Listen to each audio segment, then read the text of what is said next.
नमस्कार. 8:30च्या बातमीपत्रात मी मंजिरी मराठे आपलं स्वागत करते. सुरुवातीला एक नजर ठळक बातम्यांवर. भाजपाच्या राष्ट्रीय कार्यकारिणीच्या बैठकीला पंतप्रधान नरेंद्र मोदी आज करणार संबोधित.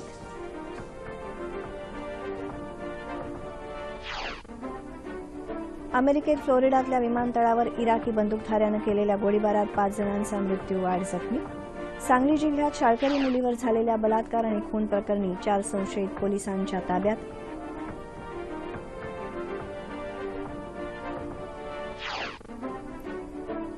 इंग्लंड विरुद्धच्या T20 आणि एकदिवसीय क्रिकेट सामन्यांसाठी विराट कोहली कर्णधार, युवराज सिंगचं संघात पुनरागमन. आणि काश्मीर, उत्तराखंड आणि हिमाचल प्रदेशात जोरदार बर्फवृष्टी. राज्यात अहमदनगर इथं पारा 6°C खाली. आता सविस्तर वृत्त. नवी दिल्लीत सुरू असलेल्या भाजपाच्या राष्ट्रीय कार्यकारिणीच्या बैठकीत पंतप्रधान नरेंद्र मोदी आज मार्गदर्शन करणार आहेत. भाजपा अध्यक्ष अमित शहा यांनी आपल्या भाषणात विमुद्रीकरण आणि सर्जिकल स्ट्राईक हे या सरकारचे 2 ऐतिहासिक निर्णय असल्याचं सांगितलं. विमुद्रीकरणानंतर झालेल्या स्थानिक स्वराज्य संस्थांच्या निवडणुकीत भाजपाला मिळालेलं यश हा जनतेनं विमुद्रीकरणाला दिलेला कौल आहे, असं शहा म्हणाले. या 2 दिवसांच्या बैठकीला पक्षाचे मंत्री आणि वरिष्ठ नेते उपस्थित आहेत. विमुद्रीकरण हा धाडसी निर्णय असल्याचं प्रतिपादन कार्यकारिणीच्या सदस्यांनी बैठकीत केल्याचं केंद्रीय मंत्री आणि भाजपा नेते प्रकाश जावडेकर यांनी बातमीदारांशी बोलताना सांगितलं.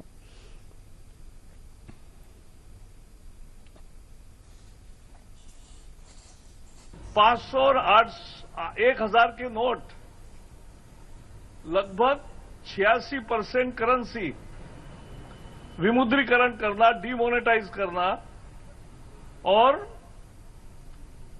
चलन से उसको विड्रॉ करना, ये एक साहसिक कदम होता है, एक ऐतिहासिक फैसला था और इसके अनेक परिणाम अब सामने आ रहे हैं. एक जबरदस्त धक्का जाली नोट के सारे कारोबार को लगा.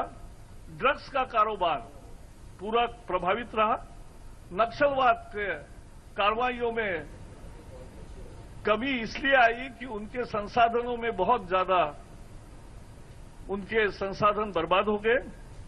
आतंकवाद के खिलाफ आतंकवादियों ने जो पैसा लाया था उसका भी पर्दाफाश हो गया और उस पर भी परिणाम हुआ.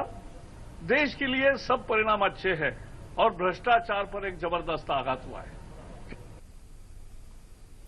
उत्तर प्रदेश, उत्तराखंड, पंजाब, मणिपूर आणि गोवा या 5 राज्यातल्या विधानसभा निवडणुका जाहीर झाल्यानं या निवडणुकांसाठी रणनीती या बैठकीत आखली जाईल अशी अटकळ आहे. एक राजकीय आणि आर्थिक असे 2 ठराव या बैठकीत संमत होण्याची शक्यता सूत्रांनी वर्तवली आहे. विमुद्रीकरणाच्या मुद्द्यावरही या बैठकीत चर्चा होण्याची दाट शक्यता आहे. अमेरिकेत फ्लोरिडा इथल्या फोर्ट लाउडरडेल विमानतळावर एका बंदूकधाऱ्यानं केलेल्या गोळीबारात 5 जणांचा मृत्यू झाला असून 8 जण जखमी झाले आहेत. पोलिसांनी यासंदर्भात एका संशयिताला ताब्यात घेतलं आहे. पोलिसांनी दिलेल्या माहितीनुसार TCA तपास चौकीच्या बाहेर टर्मिनल 2 वर हा गोळीबार झाला. टर्मिनल 2 वरून एअर कॅनडा आणि डेल्टा एअरलाइन्सची उड्डाणं होतात. पोलिसांनी या विमानतळावरची वाहतूक काही काळासाठी बंद ठेवली असून अधिक तपास सुरू आहे.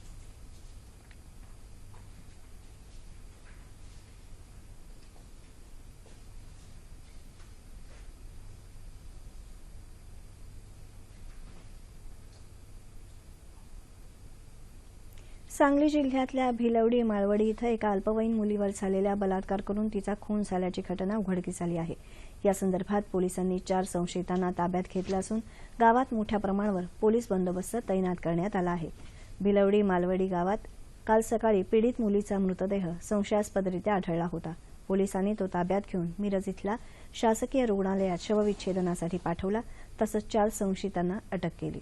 या घटनेनंतर भिलवडी गावात तणावाचं वातावरण आहे. या घटनेच्या निषेधार्थ आज या परिसरातल्या गावांमध्ये बंद पाळून मोर्चा काढण्यात येणार आहे.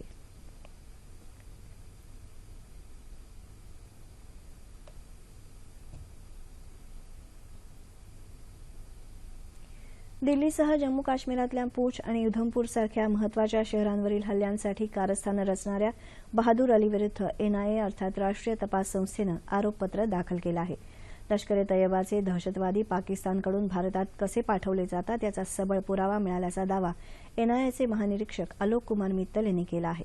बहादूर अली विरुद्ध आरोपपत्र दाखल केल्यावर ते काल पत्रकारांशी बोलत होते. पाकिस्तानमधल्या हस्तकांकडून जीपीएस उपकरणं वापरून बहादूर अलीशी संपर्क साधला जात होता. तसंच त्याला प्रशिक्षण आणि शस्त्रास्त्रही पाकिस्तानमधूनच मिळत होती, असंही मित्तल यांनी सांगितलं. लष्कर-ए-तैयबाच्या या दहशतवाद्याला जुलैमध्ये अटक करण्यात आली होती. बुरहान वाणीच्या मृत्यूनंतर काश्मीर खोऱ्यात अशांतता माजवल्याचा तसंच दगडफेकीच्या कारवायांमध्ये सहभागी असल्याचा आरोपही अली याच्यावर ठेवण्यात आला आहे. उत्तर प्रदेशच्या विधानसभा निवडणुकांच्या तारखा जाहीर झाल्यानंतरही सत्ताधारी समाजवादी पार्टीमधला कलह कमी होण्याची चिन्ह दिसत नाहीत. समाजवादी पार्टीचे सर्वेसर्वा मुलायम सिंग यादव आणि मुख्यमंत्री अखिलेश यादव या पिता-पुत्रांमधला संघर्ष अद्याप सुरू असून पार्टीचं सायकल हे निवडणूक चिन्ह आपल्या गटाकडे राहावं याकरता अखिलेश यादव आज निवडणूक आयोगाकडे धाव घेण्याची शक्यता आहे. मुलायम सिंग यादव, अमरसिंह, शिवपाल यादव, अखिलेश यादव यांच्यात गेले 2 दिवस चर्चेच्या फैरी झाल्या, मात्र त्या निष्फळ ठरल्या. अमरसिंह यांना पक्षातून काढून टाकावं ही अखिलेश यादव यांची मागणी मान्य करायला मुलायम सिंग यादव यांनी साफ नकार दिला आहे. तर समाजवादी पार्टीची बँक खाती गोठवण्याचे आदेश मुख्यमंत्री अखिलेश यादव यांनी दिल्यानं पक्षाचा सुमारे 500 कोटी रुपयांचा निधी अडकून पडला आहे. निवडणुका तोंडावर आल्या असताना उत्तर प्रदेशात घडणाऱ्या या घडामोडींकडे राजकीय पक्षांसह सर्वसामान्यांचं लक्ष लागून राहिलं आहे. नंदुरबार जिल्ह्यातल्या धडगाव तालुक्यातल्या दुर्गम भागातल्या गावांमध्ये शेततळ्याच्या कामांमध्ये झालेल्या गैरव्यवहार प्रकरणी 3 अधिकाऱ्यांवर गुन्हा दाखल करण्यात आला आहे. धडगाव तालुक्यात सुमारे 315 शेततळ्यांना मंजुरी देऊन त्यासाठी मोठा निधी मंजूर करण्यात आला होता. मात्र यातली बहुतांश शेततळी मंजूर न लावता जेसीबी मशीननं तयार केली असून तळ्याचं आकारमानही कमी केल्याच्या तक्रारी गावकऱ्यांनी केल्या होत्या. शासनानं या तक्रारीची गंभीर दखल घेऊन चौकशी केली असता त्यात गैरव्यवहार झाल्याचं उघडकीला आलं आहे. तत्कालीन अधिकारी आणि कर्मचाऱ्यांनी संगनमत करून सुमारे 1,74,966 रुपयांचा अपहार केल्याचा अहवाल चौकशी समितीनंही सादर केला आहे. या संदर्भात पुढील तपास सुरू असल्याची माहिती धडगावचे पोलीस निरीक्षक DK बुधवंत यांनी दिली.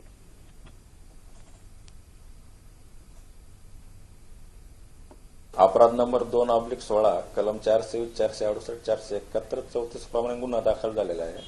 त्या बांधकामामध्ये मातीकामामध्ये साईज कमी असणं, मोजमाप कमी असताना जास्त दाखवणं आणि याच्यातून 1,78,000चा अपार केलेला आहे, त्याच्यावर गुन्हा दाखल झालेला आहे. 3 लोकांवर गुन्हा दाखल झाला आहे. तत्कालीन पंचायत समिती कृषी अधिकारी श्रीवळी +2 यांच्यावर गुन्हा दाखल झालेला आहे. तपास चालू. तिरमली समाजातल्या जात पंचायतीच्या पंचांवर कठोर कारवाई करण्यात यावी या मागणीसाठी अहमदनगरमध्ये लोकाधिकार आंदोलकांनी काल जिल्हाधिकारी कार्यालयासमोर धरणं आंदोलन केलं. श्रीगोंदा तालुक्यातल्या ढेकरा इथं राहणाऱ्या तिरमली समाजातल्या 25 कुटुंबांना या समाजाच्या जात पंचायतीच्या पंचांनी बहिष्कृत केलं. त्यामुळे या कुटुंबियांना सार्वजनिक कार्यक्रमांमध्ये यायलाही मज्जाव केला जातो. तसंच या कुटुंबातील मुलामुलींची सोयरीक झाल्यास त्यांनाही समाजातून बहिष्कृत केलं जाईल अशी धमकी जात पंचांकडून दिली जात असल्याची तक्रार आंदोलकांनी निवेदनाद्वारे केली आहे. या प्रकरणी पंचांवर श्रीगोंदा आणि संगमनेर पोलीस ठाण्यात गुन्हा दाखल करण्यात आला आहे. मात्र त्यांची जामिनावर सुटका झाली आहे. या पंचांना जामीन रद्द करून त्यांना राज्यातून तडीपार करण्याची मागणीही यावेळी आंदोलकांनी केली. भारतीय उद्योग महासंघाच्या वतीनं संस्थात्मक गुंतवणुकीबाबत मुंबईत एका चर्चासत्राचं आयोजन करण्यात आलं होतं. या चर्चासत्रात उद्योजकांना गुंतवणूक कशा प्रकारे करावी याबद्दल मार्गदर्शन करण्यात आलं. उद्योजकांनीही त्यांना भेडसावणाऱ्या समस्यांविषयी प्रश्न विचारले, असं उद्योग महासंघाचे सहअध्यक्ष नील रहेजा यांनी सांगितलं. या कार्यक्रमाला सेबीचे आजीव सभासद जी महालिंग उपस्थित होते. या चर्चासत्राला उद्योजकांनी मोठ्या संख्येनं प्रतिसाद दिला.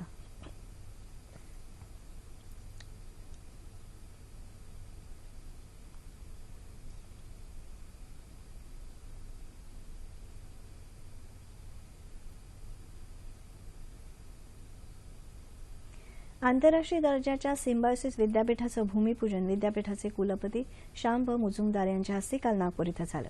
देशातली 800 विद्यापीठं मिळून एक भारतीय मॉडेल बनवूया, तसंच या देशाचे हजारो वर्षांचे संस्कार आणि भारतीय ज्ञान या विद्यापीठात शिकवलं पाहिजे, असं मुजुमदार यांनी यावेळी सांगितलं.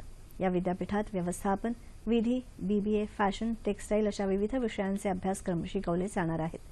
नागपुरातल्या स्थानिक विद्यार्थ्यांसाठी गुणवत्तेवर आधारित 25% प्रवेश राखीव असणार आहेत. तसंच त्यांना शैक्षणिक शुल्कात 15% विशेष सवलत देण्यात येणार आहे. पहिल्या शैक्षणिक सत्राची सुरुवात पुढच्या वर्षी होईल.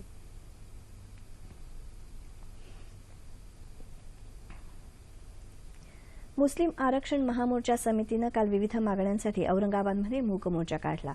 आम खास मैदानावरून निघालेल्या या मोर्चात लाखो मुस्लिम सहभागी झाले होते. मुस्लिम समाजाला शिक्षण आणि नोकरीत आरक्षण लागू करावं, शरियत कायद्यात कुणीही हस्तक्षेप करू नये, अॅट्रॉसिटी कायदा लागू करावा यासारख्या विविध मागण्यांचं निवेदन यावेळी मोर्चेकऱ्यांनी विभागीय आयुक्तांकडे दिलं.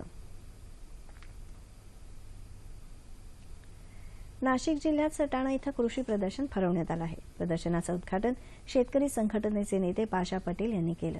राज्यातल्या 5 कृषी विद्यापीठातल्या 11 संशोधक शास्त्रज्ञ प्राध्यापकांना यावेळी अॅग्रिकल्चर आयडॉल या पुरस्कारानं सन्मानित करण्यात आलं.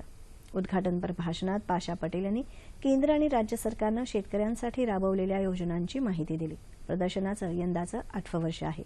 4 दिवस चालणाऱ्या या प्रदर्शनात शेतीची विविध प्रकारची अवजारं, बी बियाणं, औषधं, विविध प्रकारची रोपं असे अनेक प्रकारचे स्टॉल्स लावण्यात आले आहेत. महिलांना अभिव्यक्त होण्यासाठी महिला साहित्य संमेलनाची गरज आहे असं मत ज्येष्ठ कवयित्री उषाताई मेहता यांनी व्यक्त केलं. त्या काल महाडमध्ये कोकण मराठी साहित्य परिषदेनं आयोजित केलेल्या 5व्या महिला साहित्य संमेलनाच्या उद्घाटनानंतर बोलत होत्या. ग्रंथ आणि वृक्ष दिंडीनं सकाळी संमेलनाची सुरुवात झाली. महिलांचं लेझिम नृत्य हे या दिंडीचं खास आकर्षण होतं. शाळकरी मुलांनी विविध संदेशांचे फलक घेऊन मुली वाचवा असा संदेश दिला. 3 दिवस चालणाऱ्या या महिला साहित्य संमेलनात महिलांचे विविध प्रश्न तसंच पर्यावरणाबाबत जनजागृती करण्याचा प्रयत्न करण्यात येणार आहे. सोलापूर जिल्ह्यात सावळेश्वरजवळ एक ट्रक आणि एका स्कॉर्पिओ गाडीची टक्कर होऊन काल रात्री उशिरा झालेल्या अपघातात 4 जण ठार झाले आहेत. रस्त्यावर उभ्या असलेल्या कांद्याच्या ट्रकवर मागून येणारी स्कॉर्पिओ गाडी जोरदार आदळल्यानं हा अपघात झाला. मोहोळ इथले पोलीस निरीक्षक राजेंद्र मस्के घटनास्थळी रवाना झाले असून सर्व मृतदेह मोहोळ इथं आणण्यात आले आहेत.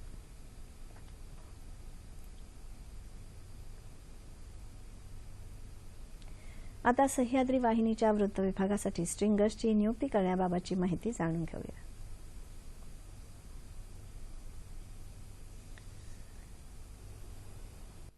प्रसार भारती भारत लोकसेवा प्रसारक प्रादेशिक वृत्त विभाग दूरदर्शन केंद्र मुंबईतर्फे 36 जिल्ह्यांकरता स्ट्रिंगर्सचं पॅनल तयार करण्यासाठी अर्ज मागवण्यात येत आहेत. अर्ज पाठवण्याची मुदत वाढवण्यात आली असून 20 जानेवारी 2017 पर्यंत सायंकाळी 5 वाजेपर्यंत अर्ज प्रादेशिक वृत्त विभाग दूरदर्शन केंद्र PB मार्ग वरळी मुंबई 30 या पत्त्यावर पाठवावेत. अर्ज आणि अधिक माहिती www.ddkmumbai.org या संकेतस्थळावर उपलब्ध. पुस्तक प्रेमींसाठी नवी दिल्लीत आजपासून जागतिक पुस्तक प्रदर्शन भरवण्यात आलं आहे. महिलांनी महिलांसाठी केलेलं लिखाण या प्रदर्शनातलं मुख्य आकर्षण आहे. या प्रदर्शनात 800हून अधिक भारतीय प्रकाशकांसह सुमारे 20 देशांचे प्रतिनिधी सहभागी होणार आहेत. त्यांचे 27-28 स्टॉल्स या ठिकाणी असतील. श्रीलंका, नेपाळ, फ्रान्स, जर्मनी, चीन, इराण, अबुधाबी या देशांचा यात समावेश आहे. ज्येष्ठ नागरिक, दिव्यांग तसंच शालेय विद्यार्थ्यांसाठी प्रवेश विनामूल्य असणार आहे. 15 जानेवारीपर्यंत हे प्रदर्शन सुरू राहणार आहे. इंग्लंड विरुद्ध खेळला जाणाऱ्या एकदिवसीय आणि T20 क्रिकेट सामन्यांच्या मालिकांसाठी काल मुंबईत भारतीय संघ जाहीर करण्यात आला. T20 आणि एकदिवसीय सामन्यांसाठी विराट कोहलीची कर्णधारपदी निवड करण्यात आली आहे. युवराज सिंगचं संघात पुनरागमन झालं आहे. 3 एकदिवसीय सामन्यांसाठी संघ याप्रमाणे: कर्णधार विराट कोहली, महेंद्रसिंग धोनी, युवराज सिंग, राहुल, शिखर धवन, मनीष पांडे, केदार जाधव, अजिंक्य रहाणे, हार्दिक पांड्या, अश्विन, रवींद्र जडेजा, अमित मिश्रा, जसप्रीत बुमराह, भुवनेश्वर, उमेश यादव.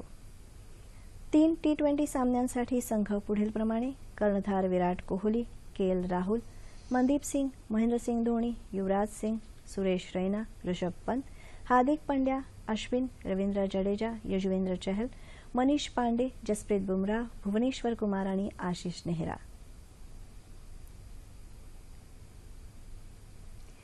देशातल्या पर्वतीय भागात सध्या जोरदार हिमवृष्टी आणि पाऊस सुरू आहे. काश्मीर, उत्तराखंड आणि हिमाचल प्रदेशात काल जोरदार बर्फवृष्टी झाली. अनेक भागात मुसळधार पाऊस देखील झाला. जम्मू श्रीनगर राष्ट्रीय महामार्गावर हिमवृष्टी आणि दरड कोसळल्यामुळे वाहतूक बंद ठेवण्यात आली आहे. हिमवृष्टी आणि खराब हवामानामुळे रस्ते साफ करण्यात अडथळे येत आहेत. येत्या 2 दिवसात काही क्षेत्रात जोरदार हिमवर्षाव होण्याचे संकेत हवामान विभागाकडून देण्यात आले आहेत. राजधानी दिल्लीतही थंडीचा कडाका काही प्रमाणात वाढला आहे. राज्यात काही भागात गेल्या 24 तासात तापमानात सरासरीच्या तुलनेत घट झाली आहे. अहमदनगर इथं 5.9 सेल्सिअस इतकं सर्वात कमी तापमान नोंदवलं गेलं. येत्या 48 तासात संपूर्ण राज्यात हवामान कोरडं राहण्याची शक्यता हवामान विभागानं वर्तवली आहे. ठळक बातम्या पुन्हा एकदा. भाजपाच्या राष्ट्रीय कार्यकारिणीच्या बैठकीला पंतप्रधान नरेंद्र मोदी आज करणार संबोधित. अमेरिकेत फ्लोरिडातल्या विमानतळावर इराकी बंदूकधाऱ्यानं केलेल्या गोळीबारात 5 जणांचा मृत्यू, 8 जखमी. सांगली जिल्ह्यात शाळकरी मुलीवर झालेल्या बलात्कार आणि खून प्रकरणी 4 संशयित पोलिसांच्या ताब्यात. इंग्लंड विरुद्धच्या T20 आणि एकदिवसीय क्रिकेट सामन्यांसाठी विराट कोहली कर्णधार, युवराज सिंगचं संघात पुनरागमन. आणि काश्मीर, उत्तराखंड आणि हिमाचल प्रदेशात जोरदार हिमवृष्टी. राज्यात अहमदनगर इथं पारा 6 सेल्सिअसच्या खाली. याबरोबरच हे बातमीपत्र संपलं. पुन्हा भेटूया सकाळी 11:30 वाजता आपल्या सह्याद्री वाहिनीवर. नमस्कार.